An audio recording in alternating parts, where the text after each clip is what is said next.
Hello everyone, it's Bill from CambodiYeah. This is the second part in my Moving to Cambodia preparation series, and it's about visas, visa extensions, and passport renewals, plus an extra little tip at the end for you to help you out.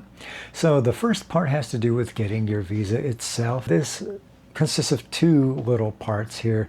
The visa itself, when you get it, will be good for 3 months, but I'd wait until about maybe 4 or 5 weeks before you're going to leave to get the visa. You'll want to do that online at the official e-visa site.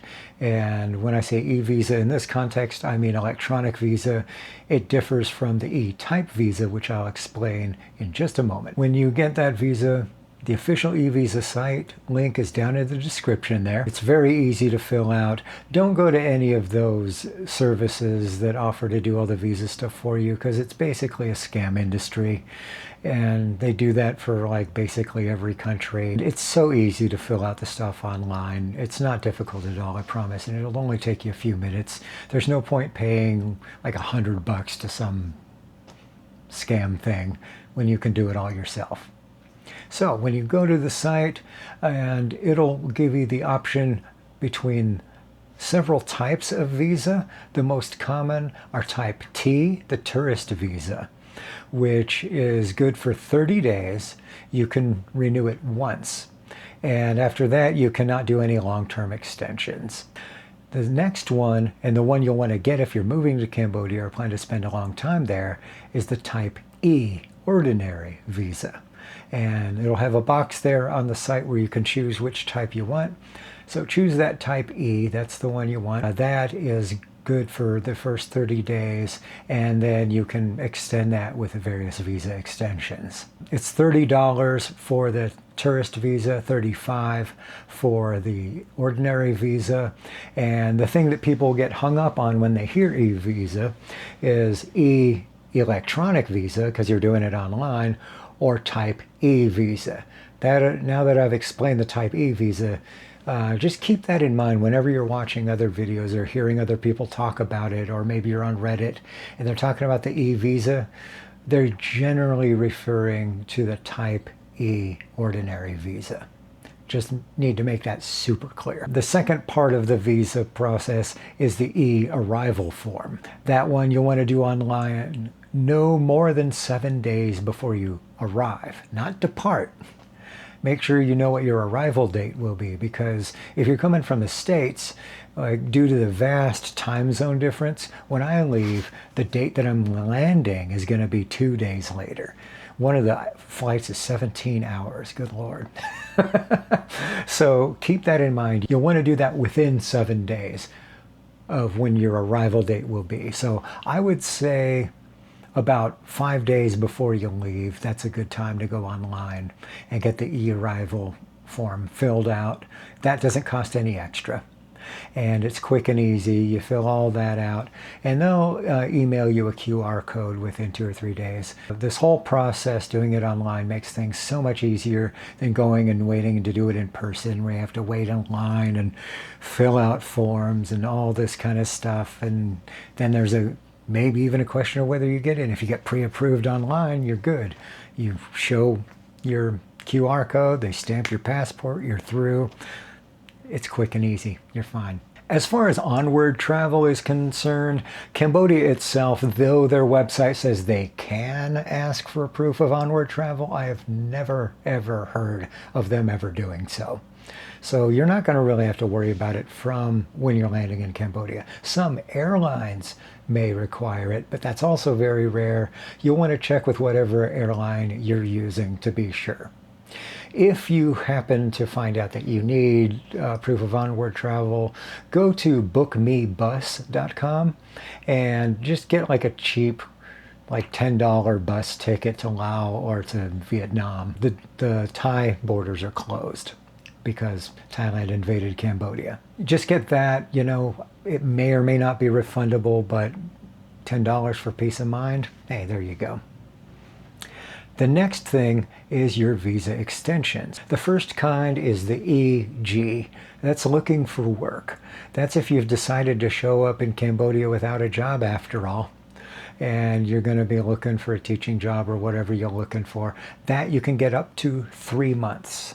Used to be 6, no longer. You basically need 2 passport-size photos, and there's a whole bunch of shops all over the place where you can get those photos done quick and easy, and it's quite cheap. They say that they need proof of funds for stay, but whenever you're going to any of these visa agencies, they're generally not going to look for that. And I'm going to have a list of 2 agencies in Siem Reap and 2 in Phnom Penh. There's several more that are good as well, and I'm sure people can list those in the comments if they like. Those places, they're not looking to catch you out. They're not looking to, trip you up and keep you from getting these extensions. They're getting paid when they approve these, so don't worry about that kind of stuff. They're not going to be serious sticklers for every little rule. Generally, when you hear about proof of funds for any of these to stay, they're not going to ask for it. The next one is the EB, the business visa.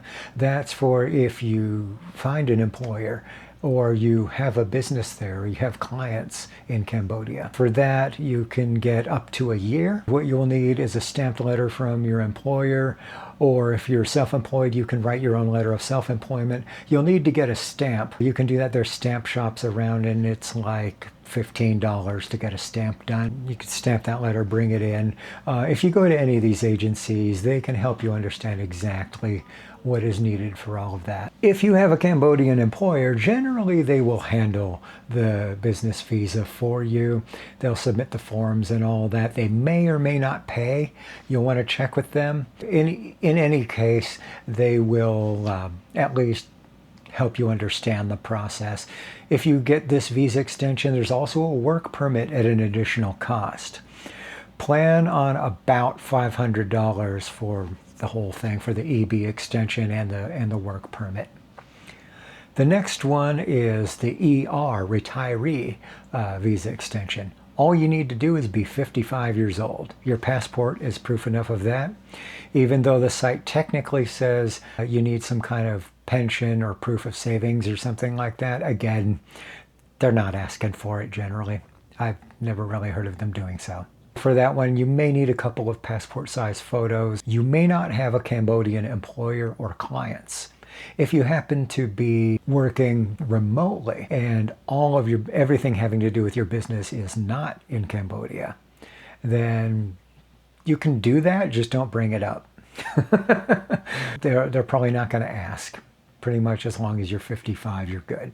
The student ES visa extension, that's for people enrolled in a local language school or university, and you need an enrollment letter from that school, your passport photos, and you can get that for up to a year. The prices for all of these, depending on how long you plan to do these, they vary by a few dollars, but not by very much. For 1 month, it's generally around $45. For 3 months, it's about $80. For 6 months, about $155, and for a whole year, it's $285 to $300 or so, usually right around there. It's a good idea to put aside a little bit of money every month for these visa extensions. If you're getting the business one, then maybe $45 a month, and any of the others about $25 a month. And then when the end of the year rolls around and it's time to renew, you'll have that money. Overstays are $10 a day. Do not stay over your visa extension. There's no reason to miss it. Set yourself a calendar reminder if you must. In fact, it's a good tip to any important days of anything you have to do. Put that in some kind of calendar app. Set reminders in whatever app you may have. Make sure you are reminded of when you need to take care of those things. Generally, within a year or 2 of your passport expiring, you'll want to get it renewed. If you have less than a year left, you can do that before you leave your home country. If you want to get it expedited and you're in the United States and you happen to live within a reasonable distance of an official passport agency, not just one of those passport acceptance facilities, and I'll have a list of those down in the description as well as all the other sites you'll need for this. Then there's a quick and easy way you can do this. You call and you make your appointment at your nearest agency, and let's say you just want to make plans for an impromptu trip to Mexico before you go to Cambodia. And it's going to take place sometime within 2 weeks of your appointment. And you have a refundable hotel reservation there, and you've printed out that hotel reservation, and you filled out the form online that there's a link to in the description, and you go to your appointment with that form with 2 passport photos, your printed proof of your hotel stay, and your passport. Go there and you get it renewed, and it'll be expedited, and you'll get it within a couple of days. Once you have your new passport, your plans might have fallen through, and then you have to cancel your cancelable reservation because you were smart and got the one that you can cancel. They're not really looking for people doing that because you're going to be paying more money when you are doing an expedited service than you would if you're just doing it the regular way, and the government's not turning down extra money. When you're filling out the form for your passport renewal, there's a couple little boxes up near the top. This is in the States. There's one for regular passport-sized book, and there's one for the larger size. Get the larger one because it has 50 pages, and the Cambodia stamps themselves take up a whole page. If you get that 50 pages, if you're going to be doing a lot of travel from Cambodia to other countries and stuff like that, you'll have plenty of room for all your travels, for all of those visa stamps and everything like that. Renewing your passport in Cambodia. If your passport's going to expire within the next year and you're in Cambodia, you'll need to go to Phnom Penh and go to the embassy of the country that you're from. And they deal with the Southeast Asian regional passport area, at least for the States. I don't know about other countries, but that's in Manila in the Philippines. All of the forms that you're sending in and all of that kind of stuff is going to end up going to the Philippines and back, so that takes extra time.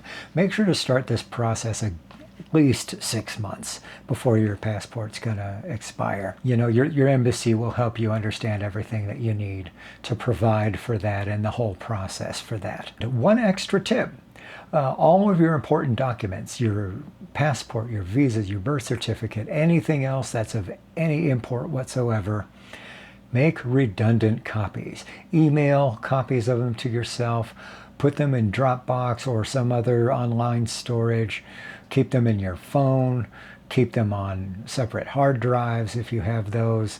Just as many redundant copies as possible in case something happens to one of your devices or something like that. Our next video in this series is going to be all about getting your airfare, about dealing with the airport, about things that you may want to bring on your flight and making the whole flight and airport process smooth and easy, and a bunch of extra tips on things like that. I'd greatly appreciate it if you'd hit the little like button, if you'd subscribe if you haven't already, and I hope this helps you live a wonderful life in the Kingdom of Wonder. Take care.